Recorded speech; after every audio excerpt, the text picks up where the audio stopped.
just a little appetizer. I wonder if you're interested to hear a little theological reflection that probably would just go over the heads of many about the invisible cloud of witnesses, just to give you an idea of how a theologian reflects. I was impressed with this by Karl Barth, so don't get flustered if you don't follow it or it sounds strange, but try and flow and see how this man ponders and reflects and sees applications that many do not ordinarily consider. If it does speak to your spirit, it could be a real illumination, a real opening of something of a productive kind. And it has to do with the invisible cloud of witnesses, which Karl Barth sees in continuum with the church. He talks about the church militant and the church triumphant. The church triumphant are those who have already passed on. The church militant is the church presently in the earth. But he sees them both as one church. And those that have gone on before us are, of course, connected with the conclusion of the church in the earth, but they contribute to it. So let me just read something of this. That the other church already belongs today to the sphere of completion, but the dead, no less than the living, have a part in the communion of the saints. Isn't that a remarkable thing? Talk about seeing by the eye of the Spirit. Someone prayed this morning about being liberated from our categories, bringing the eternal perspective to bear now. That's exactly what he's doing. He's going through conventional categories, and he's seeing that the church that has passed on, that though it is invisible, it's present and belongs to the communion of the saints. It is not only the living who speak and act, but their predecessors.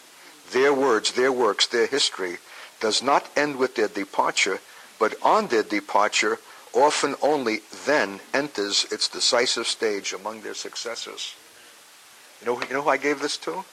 A lady on her deathbed, a precious intercessor, to encourage her and to show her that if the Lord would be pleased to take her, it's not the end of her ministry, but the release of her ministry into yet another phase of activity, perhaps yet even more significant than when she was among the living, so to speak. Let me read that again. It's not only the living who speak and act, but their predecessors, those who have come before, their words and works, their history, which does not end with their departure, but on their departure, often only then enters its decisive stage among their successors. That's when you can say, death, where is your victory? And grave, where is your sting? That you, oh boy, the devil got away and he took one of God's choice saints. Or how is it that this one was taken so early? It may well be it's not a sense of loss, but a sense of gain for the church, because upon the taking and coming into the realm of the things that are invisible, that there is an influence exerted from that place to those that are living and in the earth that is more profound than what they would have exerted had they remained living. Can you sense that? They stand in an indissoluble relationship with the present, whether we are aware of it or not. This didn't wait for us to come to the awareness in order to be vital. It's been vital all along, but it's good to be aware of things as God establishes them. The triumphant church is with Christ, who is the head of the body. It takes part in the glory which is still hidden from the church in the earth, because it is with him and in the midst of it. The church that has passed on, that is part of that invisible cloud, is with the Lord in glory. They are already in the place that is beyond time. They're already in the eternal future. They're already tasting of the age to come. But see, if they are already in the place of glory, what kind of influence then do they exert for us who are yet locked in time and place? They bring something of the aura and the sense of that future thing presently to bear as influence upon us. It's like someone who's already crossed the finish line and now encouraging those who are struggling to make it to come through because they know the glory and the joy that awaits the triumph of finishing. You see what I mean? And how is it that we're connected with them? Because we have a living head. The one who is our head is also theirs. And that this influence that they exert, which is in an invisible realm, and we hardly know how to assess it, is something actively and not merely passive. And it impels those that are yet in the earth toward its completion. This is what do you call this? This is theological contemplation of what does the invisible cloud of witness mean. And very little is said about it. In fact, other than that reference in Hebrews, I don't know of another place where they are referred to.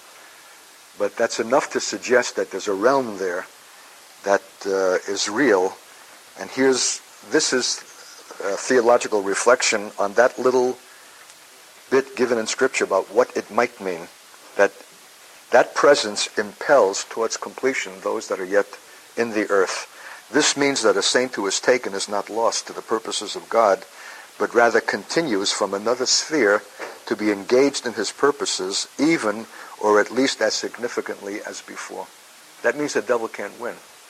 That means that there's nothing lost to God. That what is removed from the earth is merely just brought into another realm of activity affecting what goes on in the earth, perhaps even more profoundly from that place than it did before. So the enemy cannot win, and even death, where the Lord allows it, is employed strategically in his purpose and glory. So through the triumphant church that has already gone before us, the church that's in the earth, the militant church, has its spearhead in the sphere of completion. These people, this invisible cloud is already in the realm of eternal glory. They're in the place beyond time, and they bring something of that aura and that sense. They are a spearhead of it to the church that's in the earth, moving it toward that same conclusion. Therefore, the church which was and the church which is are very concretely one church. All live unto him. Not only on that side, but on this. Not only on this side, but on that.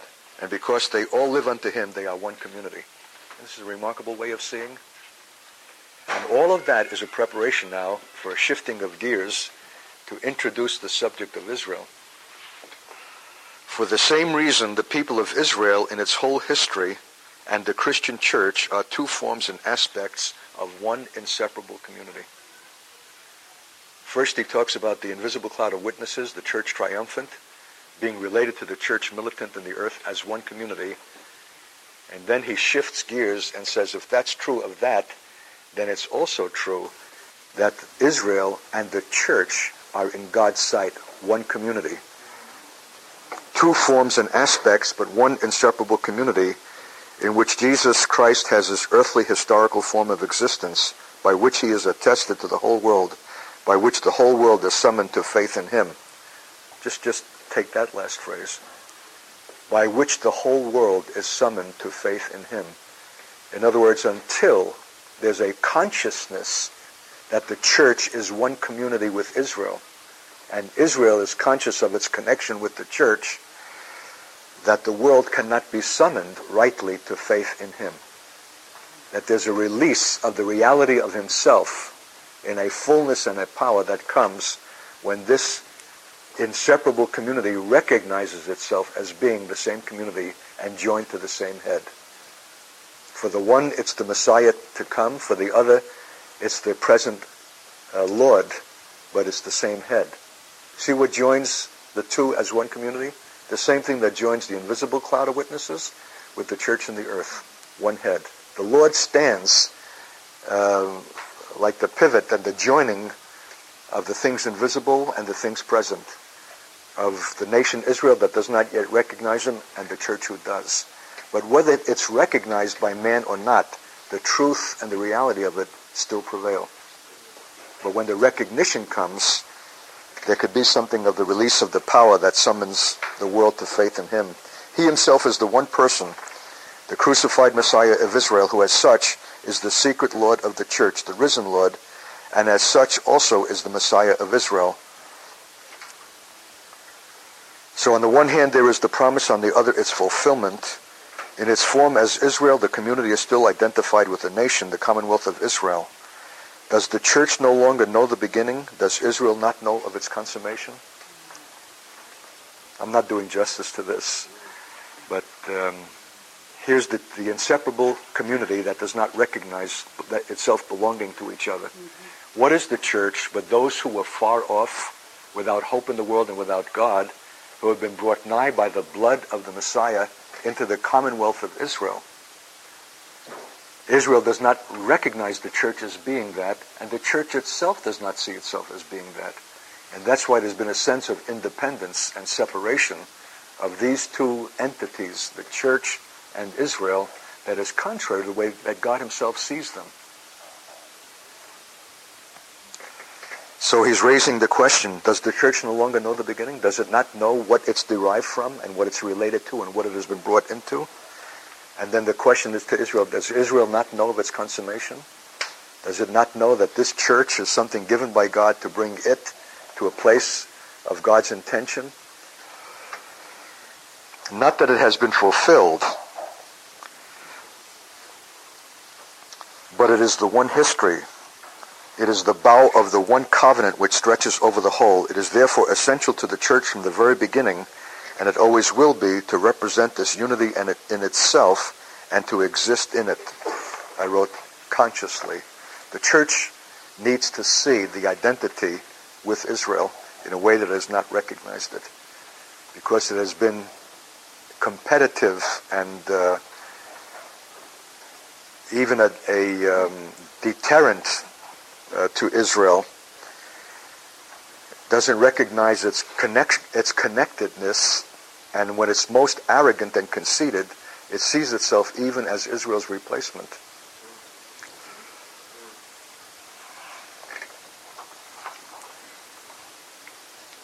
For only the church that sees itself rightly as related to Israel can attest to the whole world and summon faith in him. He's always bringing us back to what is the practical consequence of being rightly related to Israel as God would see it.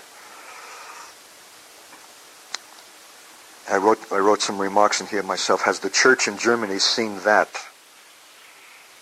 Still see that and affirm that? It would revolutionize its whole perception of itself, radicalize its message and its witness, its power and its glory.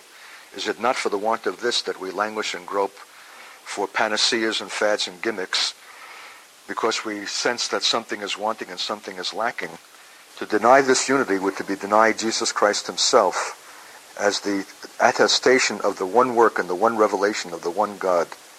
And hasn't the church in fact done this? Isn't it the church fragmented because it has not seen its connection with Israel, and therefore it has its view of God and its view of itself is fragmented also. It's not seen the unity that God intends. All of this came out of a discussion of the unity between the invisible church and the present church. And it's the same principle. It's an issue of seeing. So this is theological reflection that I think is really stimulating. And where the church has taken Romans 9 through 11 seriously, it has not been able to escape or explain away the fact that its unity in this sense is compromised by the existence of a Judaism which does not believe in Jesus Christ. More than anything else, this makes its own existence problematical. The existence of the synagogue side by side with the church is an ontological impossibility. This is getting fancy. It's a contradiction in terms.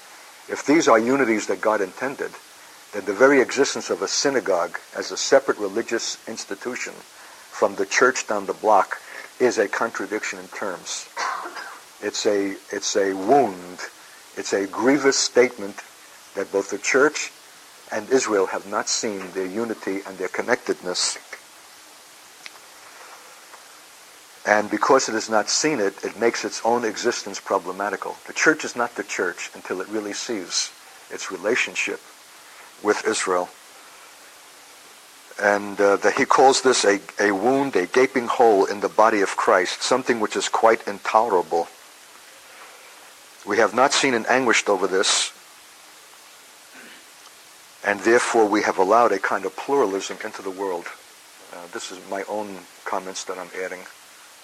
If God intended a union and a oneness of that which pertains to Israel and that which is the church, and we've allowed them to become fragmented and separated and become independent institutions, we've opened the door for the existence of other independent religious institutions. It makes the way for religious pluralism in the world.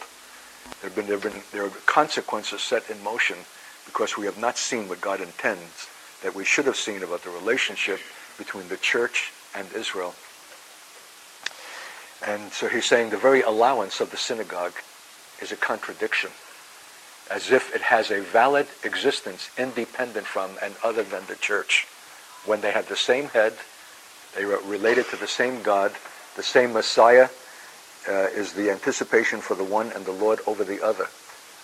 See, so it's just a way of seeing, a way of viewing that he's trying to communicate.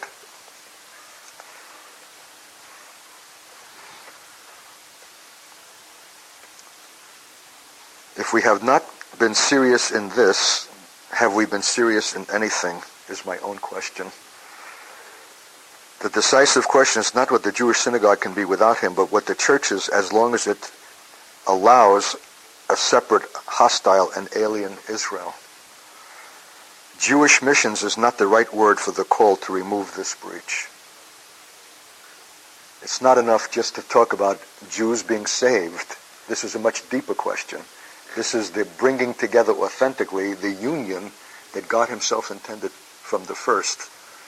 And it would take a remarkable re-seeing of itself, of the church, to see that it's not independent of the Jew and of Israel, but in a continuum and one body, one house, so to speak, in the same way that the church needs to see, the church in the earth needs to see itself as one with those who have gone on before it.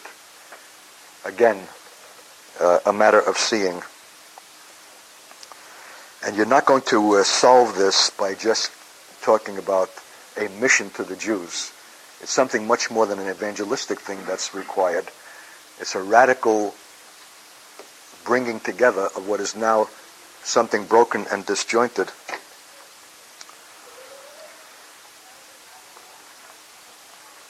What a dreadful thing, he says, when the church itself has so little understood its own nature, that it has not only withheld this knowledge from its brethren, its Jewish brethren, but made it difficult, if not impossible, for them. The Jewish question, he asks, is it not really the Christian question? And to be answered, and how has it been historically answered? Not by integration, but by annihilation, and now threatening so again.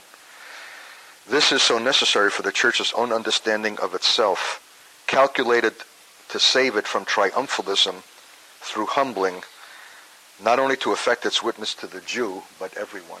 It's a humbling thing for the church to see itself not as some independent entity separated from Israel, but part of the same thing that God, of the one thing that God intends. And that this humbling would be a virtue for the church, not only in its witness to the Jew, but its witness anywhere. Remember, Paul said, I would not have you to be ignorant of this mystery, lest you become wise in your own conceit, in Romans 11. Something is lost to the church when it fails to see its relatedness to the Jew. It's humbling for the church that has seen itself as Israel's successor to see itself as being in continuum and being related to Israel. And it's that seeing and that humbling which affects the character of the church to make its witness to the Jew more powerful, but its witness anywhere. And then I just make a note to myself of the few places where I have seen this kind of consciousness and how it has affected that body. One place would be the Sisters of Mary in Germany, Basilia Schlink's group, that when you pass onto their property, the whole atmosphere changes. You sense something very heavenly. There's a peace there that is palpable and felt. And there's a real Hebraic content of their faith, being German sisters, that is not some kind of giddy, messianic, superficial dancing of horrors.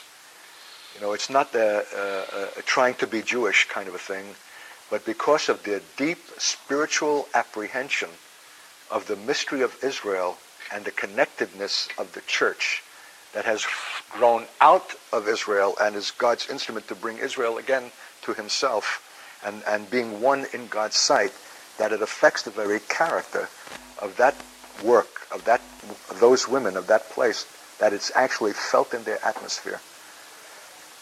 It's deeper than Yiddishcism. It's deeper than embracing cultural things. There's nothing like that overtly Jewish, and yet there's something distinct in their atmosphere that is really heavenly, that I think is a profound statement of the fact that they have seen something that most of the church has not, and have embraced it. And for German women, that's all the more a significant accomplishment. The other place that I saw it was in Japan. Isn't it remarkable that the two least likely national settings are the ones where I've most profoundly seen this deep spiritual thing that comes from an awareness of the union of the church with Israel. That there was a movement in the earlier years that no longer exists, but when it did, it was a glory. I'm privileged that as a very young believer, I was invited to visit them. It was called the Tabernacle Movement and had its headquarters in Tokyo, but it was throughout all Japan. It had already had some work in California with the Japanese community here, and established by a Professor Tashima, who had tried to escape the American military presence in Japan under MacArthur right after World War II, and had gone up into the hills and into the mountains, and he had the proverbial mountaintop experience. He was a Japanese Presbyterian, and God gave him a revelation on the mount of the Hebraic roots of the faith. And he came down from the mount, a transfixed man, and he established the original gospel movement. What he consciously sought to do was to strip contemporary Japanese Christianity of all of its Western cultural accretions and get it back to the original spiritual thing that it was at its inception in its Hebraic reality. And he so succeeded in that the power and the glory of that movement was like nothing I have ever seen in all of the years that have followed. Powerful miracles, but not without kind of full gospel, charismatic, even seeking consciously for miracles. But they developed what they call a field of faith and love, in which miracles just simply took place. In one of their conferences, I was walking through the building and I looked into a group of women praying, and there was a young girl of about 9 years of age stretched out. They had laid her down on the floor. I had seen her mother carrying her, and the two legs were just dangling like jelly. Evidently, she had been born in that condition, had never walked. And she was laid out before them. They were not even praying for her. They were praying among themselves, and what arrested my attention was the intensity of their prayer. There was something so fervent about this movement that when you would come to the early morning sessions of the conference, like 2 blocks away, I thought I heard about 10,000 birds in the trees singing, and like nothing I've ever heard. And I turn a corner, and there they are, spread out all over the lawn before that conference building, women together and men separately together, but like braided candles. I don't have a way to say this. There was such an intensity of prayer and in faith working by love like nothing I've ever seen. And so it was true also that day when I walked by that room where the women were praying, and it hardly passed it when a shriek went up, and I came running back to see what had happened. The girl was standing upright, erect on her feet. She had not even been explicitly prayed for. And they said, this is the kind of thing that happens often. I remember when the head of the Jewish community, the rabbi from Israel, came in with his Brooklyn Jewish wife, and he was transfixed on the spot. Here was a whole sea of Japanese people. There was a menorah on the platform. and they were singing in Hebrew. And it wasn't some kind of studied thing like, look how cute we can be, and we've learned to sing choruses in Hebrew. There was something so authentically Hebraic, something so true, that is the inheritance of all the saints, whether you're Jewish by birth or not. I'm a Jew by birth, but before my conversion, I was as much a Jew spiritually as a stone. When we said, of these stones, if my disciples will not cry out, these stones will cry out. So what I'm getting at is that there's a dimension and a quotient of something that has been lost to the church that would really make the church significantly the church. Yet to miss it spiritually and to think to apprehend it culturally is equally to miss it. It's not a cute overlay or something that we do because we like the music and that kind of thing. It's a spiritual thing. I don't even like to use the word, it's not Jewish. The word Jewish itself is almost a generic term of exilic life, which is the statement of our life under the judgment of God. That's why we're born in Brooklyn and Moscow and other places. But there's something original. This was the original gospel movement, the tabernacle movement, that caught the reality of this among Japanese believers. And I thought to myself, if my mother could walk into this building now and sense the presence of God, unmistakably the God of Israel, and hear Japanese believers singing praises to him in this ancient language, she'd fall on her face in a moment.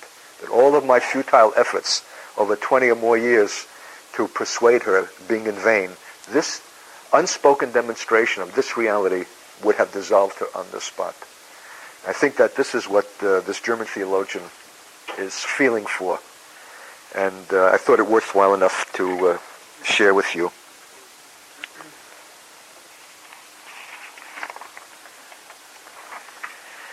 Okay, that's just the Vorspeise. That was just to wet your whistle and to encourage your own reflection and to have a greater sense of respect and esteem for the invisible cloud of witnesses who are not just passive onlookers, but actually convey or confer and bring a dimension from the eternal realm where they already are into our present in ways that we cannot perhaps identify or of which we're not even conscious. We might be receiving that assist even now and not knowing it. But God knows that we need that assist. But it would be good to be conscious because the world has compartmentalized us. We agree with them. We separate the sacred and the secular. We separate eternity and time. We separate the profane and the holy, which, by the way, condemns everything finally to becoming profane. God wants the penetration of the holy into the profane. He wants the penetration of the eternal into the present. He wants the sacred into the secular. So that's how naive I was as a young believer returning to the teaching profession, that I didn't realize I was now in a secular setting and you were not to communicate to students in an American history class things pertaining to salvation or world history class. I just did it.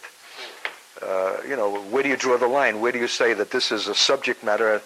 It's all life. It's all reality. It's all the issue of eternity. And indeed, students were being saved in my class. I remember on one occasion I gave an altar call. 17 kids raised their hands and received the Lord. And the Lord said, if you'll not come to me, I'll come to you. And it came out of a discussion of problems coming right up out of world history. And what is the solution? Is there a solution?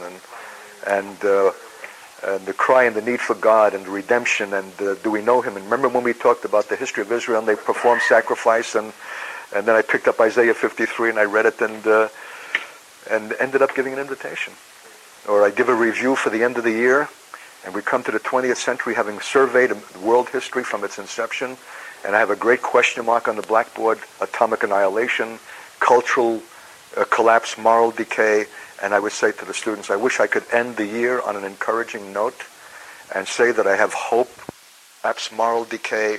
And I would say to the students, I wish I could end the year on an encouraging note and say that I have hope for mankind, that we will have learned from history and bring the wisdom of the past to bear on our present problems. But I have to say that I would be not truthful to indicate that that I have the deepest pessimism about the ability of man to resolve the dilemmas of this final century, and that the only hope for mankind is the recognition of God alone. And I'd go on like that, and then the bell would ring and the class would empty out, and I'm picking up my papers, and I hear psst, psst, psst, and I'm looking, and there's a kid who's come back. He's trembling like a leaf in the hallway. Mr. Katz, he said, what must I do to be saved? And I go out in the hallway and I pray with him. And, well, you can realize by the end of that school year, I had been invited up to the principal's office 4 times with complaints largely from Christian parents. Isn't that ironic?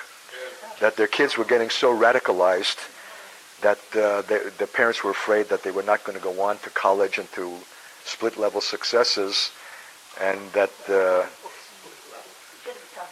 Huh? Well,